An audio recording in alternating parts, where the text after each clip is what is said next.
boss, good afternoon. Sa naghahanap ng low budget dyan, so may available tayong dalawa to mga idol. Ayan yung isa at ito. So ito is bagong dating. Ayan, 2011 na diesel 2.0.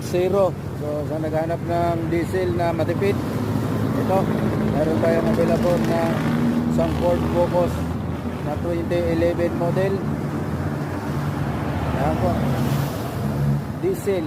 So napakatipid sa diesel ito mga bossing.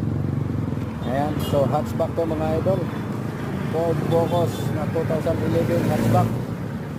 Ayan pa mga idol. So coding nito is Monday. Ayan, ending 1 po. Registered pa to mga idol hanggang next year pa to, 2026, January 2026. So nakarehistro pa yan. Ayan po yung ating available na low budget, 190k mga bossing. Negotiable pa yan. So 190. So ikutan na natin yung kanyang exterior. Presentable pa naman po yung kanyang kulay. So kunting bapping lang yan mga bossing. Ayan, para kumintab. Ayan, pagka nabapping. Ayan po. So issue nito is ito lang, maliit, pero good running yan mga idol. Is variant ito na Ford Focus 2.0 diesel automatic transmission na to mga bossing. Ayan yung kanyang exterior. So napakaganda pa ng kulay nito, at pag nabapping to kikinis pa to. So silipin naman natin yung kanyang interior. Alright mga bossing, ayan. So 136 yung kanyang odo.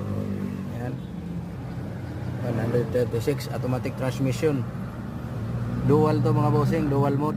So pwede kang mag manual. Ayan, dito ka mag manual. Pwede ka rin mag automatic. Ayan, dual mode yan mga bossing ha. So automatic transmission na 2.0 diesel.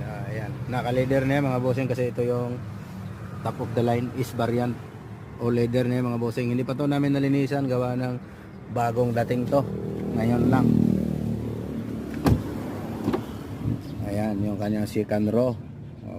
Ayan, malamig aircon to, good running condition, dahil ginagamit talaga to, personal gamit to ng may-ari. Kaya rehistrado siya. Makapal pa yung gulong niya, 4.